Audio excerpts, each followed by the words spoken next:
Good morning students. आज की जो हमारी क्लास होने वाली है वो कक्षा 10 और कक्षा 12 के लिए कंबाइंड क्लास है, क्योंकि आज का जो हमारा टॉपिक रहेगा इस क्लास का वो है अनसीन पैसेज, अपठित गद्यांश। अनसीन पैसेज की मैं बात करूं तो कक्षा 12 क्लास 12th में अनसीन पैसेज 9 नंबर का आता है और कक्षा 10 में अनसीन पैसेज के 4 क्वेश्चन आते हैं।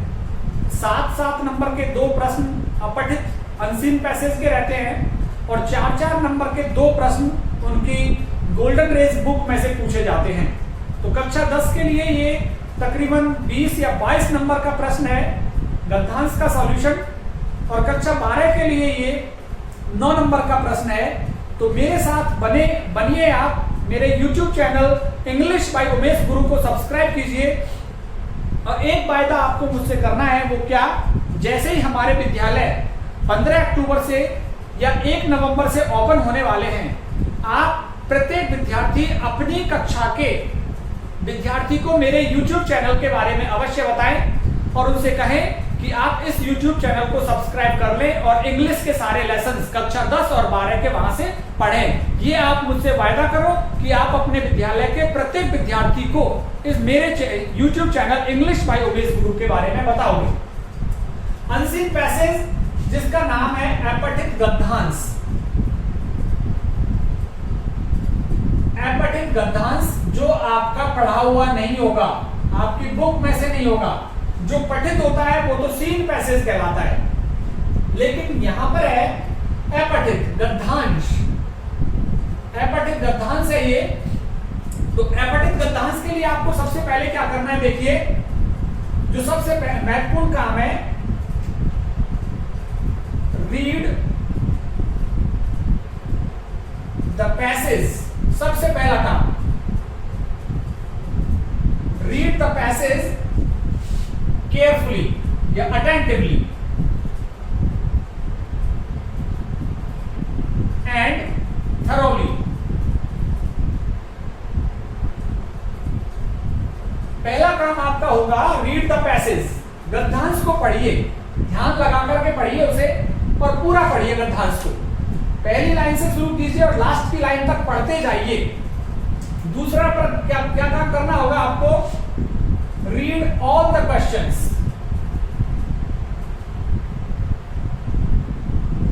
सारे प्रश्नों को पढ़िए बेस्ड ऑन द पैसेज, जो गद्यांश पर आधारित हैं। जितने भी प्रश्न गद्यांश पर आधारित है उन सारे प्रश्नों को पढ़िए। और फिर तीसरे नंबर पे क्या करना है आपको,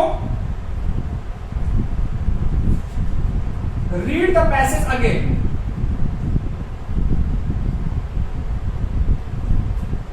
read the passage again to find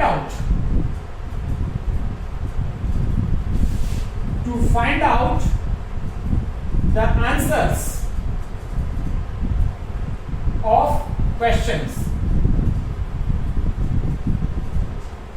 तीसरी बार फिर तीसरे बिंदु में क्या करना है, रीड द पैसेज अगेन। फिर से पैसेज को पढ़िए, फिर से पढ़ना है पैसेज। पहले नंबर पे पैसेज पढ़िए, फिर प्रश्नों को पढ़िए और प्रश्न पढ़ने के बाद फिर से पैसेज पढ़िए। Read the passage again to find out the answers. उत्तर ढूंढने के लिए, प्रश्नों के उत्तर ढूंढने के लिए फिर से आपको पैसेज पढ़ना पड़ेगा। नंबर 4 पे क्या करना है, answer the questions. Answer the questions in your own language।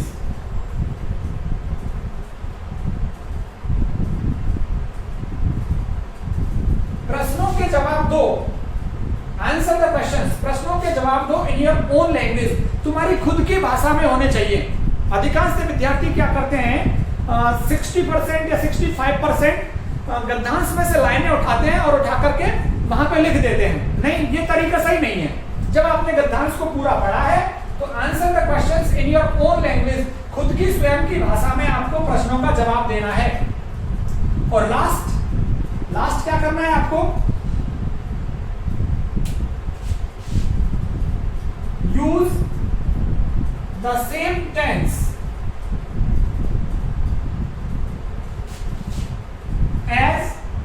it is used in the question.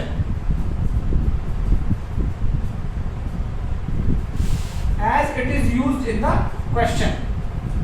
प्रश्न में जिस टेंस का यूज किया गया है उसी टेंस में आपको आंसर लिखना होगा। सबसे इंपॉर्टेंट है ये, बहुत ही इंपॉर्टेंट चीज है ये। इस पे आप टिक भी कर सकते हैं इस तरह से, सेम टेंस, वही टेंस रखना है आपको, जिस टेंस में प्रश्न लिखा हुआ है उसी टेंस में आपको आंसर जवाब देना पड़ेगा। तो ये कुछ हमारे 5 बिंदु हैं, इन 5 बिंदुओं का आपको फॉलो करना है अनसीन पैसेज को सॉल्व करते हुए। Number 1, read the passage thoroughly या कंप्लीटली। गद्यांश को पूरा पढ़िए एक बार, तो कोशिश करिए कि वो आपके संभावित मीनिंग, जो कठिन मीनिंग है, वो कोशिश करिए इधर उधर से समझ में आ जाए आपको, अर्थ आप निकाल लें, क्योंकि अर्थ निकालना लगभग जरूरी है। कॉम्प्रिहेंशन होता है ये, समझ को विकसित करने वाला होता है आपकी को। तो आपको सर्वप्रथम क्या करना है, first of all read the passage completely, पूरा गद्यांश पढ़िए। गद्यांश पढ़ने के बाद फिर प्रश्नों को पढ़िए, जो भी 6-7 प्रश्न दिए हुए हैं उन 6-7 प्रश्नों को पढ़ना है।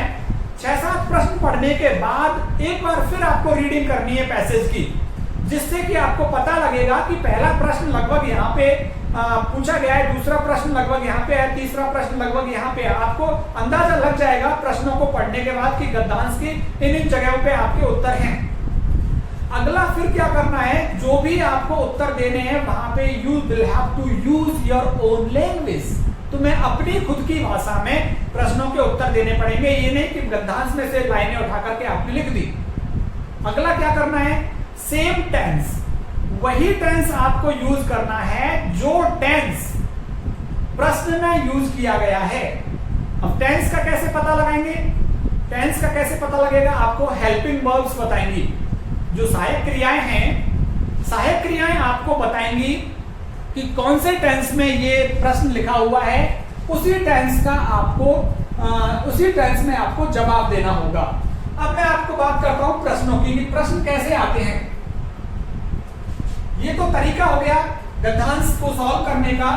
अब प्रश्न कैसे पूछे जाते हैं, सीधी सी बात है, WH वर्ड से शुरू होने वाले प्रश्न ही वहां पे होंगे। जितने भी प्रश्न पूछे जाते हैं वो किससे शुरू होते हैं, WH वर्ड से।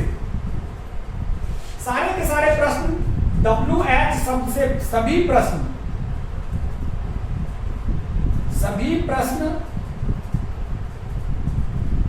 WH वर्ड से प्रारंभ होते हैं। सभी प्रश्न WH वर्ड से प्रारंभ होते हैं।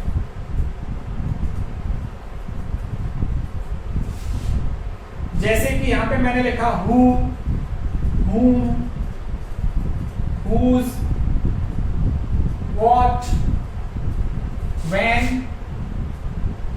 why, how, how long। इनसे प्रश्न प्रारंभ होंगे आपके, सभी प्रश्न इनसे प्रारंभ होंगे। और जब इनसे प्रश्न प्रारंभ होंगे तो इनके साथ, इन शब्दों के साथ, इन शब्दों के साथ हेल्पिंग वर्ब अवश्य होगी।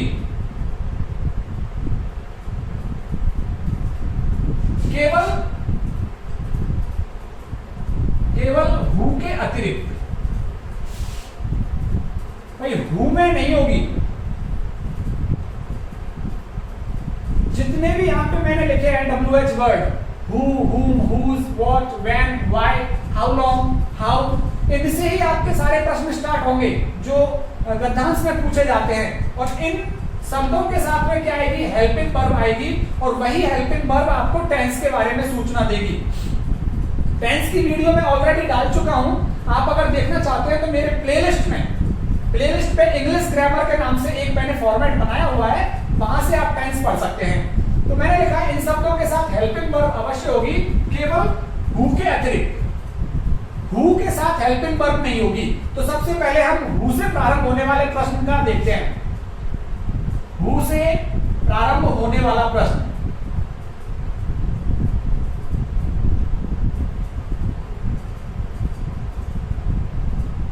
से प्रारंभ होने वाला प्रश्न की हु से प्रश्न किस तरह से प्रारंभ होगा और इसका उत्तर हम कैसे हम देंगे, इसका प्रयोग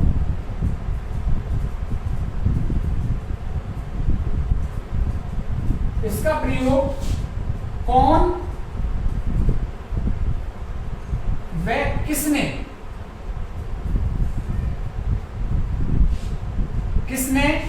के रूप में करते हैं।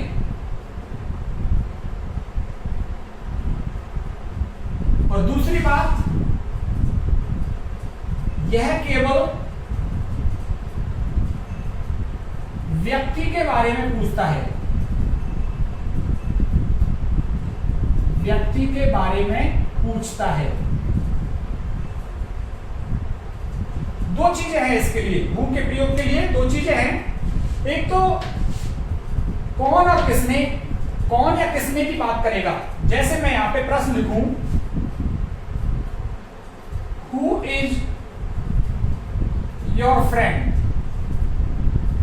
यहां पे आ गया जैसे ये, हु इज योर फ्रेंड, तुम्हारा दोस्त कौन है। तो इज इसी टेंस में चलना है आपको, अब आंसर इसी टेंस में देना है। सिर्फ ऐसे नहीं लिख सकते, जैसे किसी का दोस्त मुकेश है तो केवल मुकेश नहीं लिख सकते हैं आप, मुकेश नहीं लिख सकते, ये तो केवल आम बातचीत की भाषा में आप मुकेश लिख सकते हैं। अगर वैसे लिखना चाहते हैं तो सही है उत्तर, कोई दिक्कत नहीं है, लेकिन हमको ग्रामेटिकली सही लिखना है। तो फिर कैसे आएगा, योर को माई में चेंज कर दीजिए, माई फ्रेंड इज मुकेश, मेरा दोस्त कौन है, मुकेश है। हु से प्रश्न किया है, व्यक्ति के बारे में पूछा है। जैसे दूसरा प्रश्न यहां पे करता है कोई, हु टीचेज यू इंग्लिश, तुमको अंग्रेजी कौन पढ़ाता है, तुमको अंग्रेजी कौन पढ़ाते, कौन। हु इज योर फ्रेंड, कौन तुम्हारा दोस्त है, तो कौन के लिए आ रहा है। अब देखिए टीचेज, एस या ईएस लगा हुआ है वर्ब में, तो ये प्रेजेंट इंडेफिनिट में जाएगा, प्रेजेंट इंडेफिनिट में जाएगा। तो कैसे बनेगा, मिस्टर राकेश टीचेज अस इंग्लिश, मिस्टर राकेश हमको अंग्रेजी पढ़ाते हैं। तो यहां पे you first person second person यदि आता है वहां प्रश्न में, उसको आपको फर्स्ट पर्सन में जवाब देना है, क्योंकि तुमको कौन पढ़ाता है, तो जवाब क्या रहेगा, हमको। मिस्टर राकेश टीचेज अस इंग्लिश, मिस्टर राकेश हमको अंग्रेजी पढ़ाते हैं। तो फर्स्ट पर सेकंड पर्सन प्रोनाउन यदि आते हैं, सेकंड पर्सन ऑब्जेक्ट यदि आते हैं, तो आपको उसको फर्स्ट पर्सन में कन्वर्ट करना होगा। देखो फर्स्ट पर्सन कौन कौन से हैं, फर्स्ट पर्सन आई और वी, और सेकंड पर्सन कौन सा है, यू, और थर्ड पर्सन यदि आता है वहां पे प्रश्न में लिखा हुआ, तो आपको थर्ड पर्सन कर्ताओं का ही यूज करना है। यदि सेकंड पर्सन आएगा तो फिर आपको फर्स्ट पर्सन में चेंज करना है उनको। लेकिन पेपर में क्या होता है, कभी भी फर्स्ट पर्सन और सेकंड पर्सन में नहीं आता गद्यांश, बहुत मुश्किल से आता है, हमेशा थर्ड पर्सन कर्ताओं का यूज करते हैं। थर्ड पर्सन कर्ता कौन कौन से होते हैं ये भी मैं आपको बता दूं। Third person he, she, it, किसी का नाम आ जाएगा, ये थर्ड पर्सन है। ही, सी, इट, नाम, दे, इट, ये सभी थर्ड पर्सन हैं। गद्यांश में हमेशा यही थर्ड पर्सन कर्ताएं आते हैं, और थर्ड पर्सन को बदलते नहीं है, थर्ड पर्सन वैसे की वैसे लिखा जाता है। और हम इसमें एक प्रश्न और कर लेते हैं हु से। Who invited you in the party, ये प्रश्न हो गया। जैसे हु इनवाइटेड यू, किसने आमंत्रित किया तुमको, किसने आमंत्रित किया तुमको इन द पार्टी, पार्टी में तुमको किसने आमंत्रित किया। तो यहां पे हम लिखेंगे, अब देखिए ये ईडी पास्ट टेंस में आ रहा है, पास्ट टेंस में आ रहा है, तो आप भी सेकंड फॉर्म लगाइए। जैसे और यहां पे अपन नाम लिख देते हैं रमेश इनवाइटेड मी, रमेश ने मुझको, अभी देखो यू को बदल दिया ना हमने मी में, यहाँ पे यू ऑब्जेक्ट के रूप में आया है और हमने भी ऑब्जेक्ट के बदले ऑब्जेक्ट लिख दिया me. Ramesh invited me in the party, Ramesh ने मुझको पार्टी में आमंत्रित किया था। तो ये देखिए यहाँ पे हु का प्रयोग होने पर, हु का प्रयोग होने पर व्यक्ति के बारे में प्रश्न किया जाता है, हमेशा व्यक्ति ही उत्तर रहेगा हु का। एक और प्रयोग कर लेते हैं हम आज, फिर बाकी के जितने भी प्रश्न स्टार्ट होते हैं उनको हम कल अगले वीडियो में हम बाकी के सारे प्रश्नों को कर लेंगे। ये हु का प्रयोग हुआ, हु के साथ ही मैं आपको हुज का प्रयोग भी दिखा देता हूं, हुज का प्रयोग किस तरह से होगा।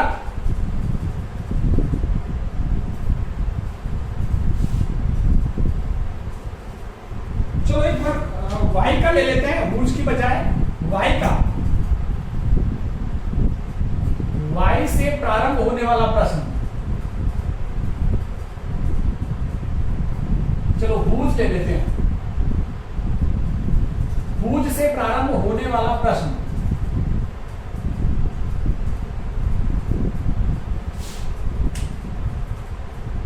हुज यह किसका, किसकी के बारे में प्रश्न करता है।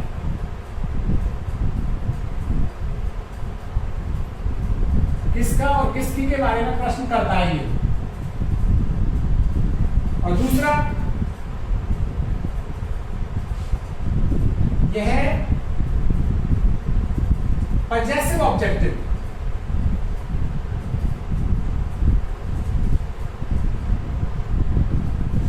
संबंधवाचक,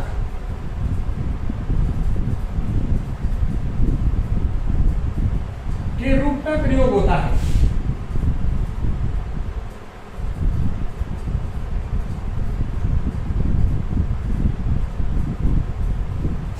अब प्रश्न आएगा किसका किसकी के लिए, जैसे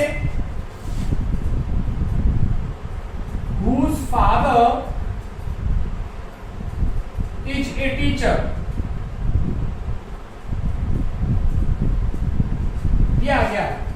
किसके पिता एक अध्यापक हैं, तो संबंध आ रहा है किसके। अभी संबंध के लिए हमको भी क्या करना है, क्या करना पड़ेगा, यू लिखना पड़ेगा।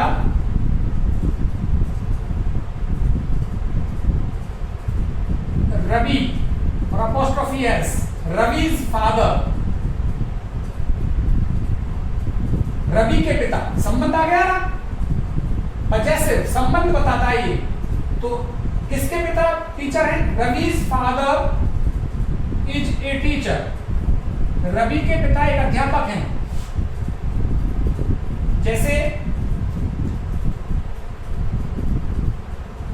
whose bag is this, ये किसका बैग है, इसी टेंस में उत्तर देते हैं। This is the bag of रश्मि, ये रश्मि का बैग है। अब रश्मि का संबंध दिखा रहा है ना बैग से, तो whose में क्या होता है, whose के प्रयोग में संबंध, संबंधवाचक है, ये संबंध बताता है।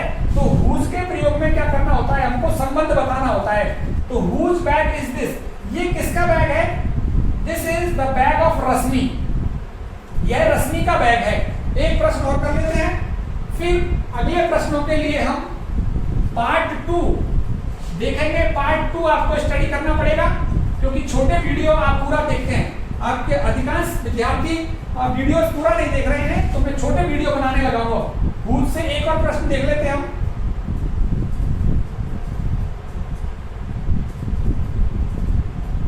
Whose dog is barking, किसका कुत्ता भौंक रहा है, Whose dog is barking। तो यहां पे किसी ने पाल रखा होगा, तो उसका नाम लिख देते हैं। जैसे कपिल का कुत्ता इज बार्किंग, कपिल का कुत्ता भौंक रहा है। तो हुज में यहाँ पे संबंध, वहां पे संबंध जैसे दिखेंगे, हुज आपको दिखेगा तो हुज के लिए आपको संबंध ध्यान में आएगा और उससे संबंधित प्रश्न, ऑब्जेक्ट, पजेसिव केस, संबंधवाचक में आपको उत्तर मिलेगा। तो ये आज के लिए हमारी पार्ट 1 हो गया। पार्ट 2 में मैं आपको what, when, why, how long, हुम, ये सारे प्रयोग मैं आपको पार्ट 2 में कराऊंगा। आप बने रहिए मेरे साथ अपने इंग्लिश गुरु उमेश चौधरी के साथ YouTube channel English by Umesh गुरु पर, और प्लेलिस्ट में आपको सारा मटेरियल मिलता रहेगा। और एक प्रॉमिस मैंने आपसे करवाया है कि जैसे ही स्कूल खोलते हैं आप अपने सभी साथियों को कहेंगे कि वो मेरा यूट्यूब चैनल सब्सक्राइब कर लें। बहुत बहुत धन्यवाद आप सभी का।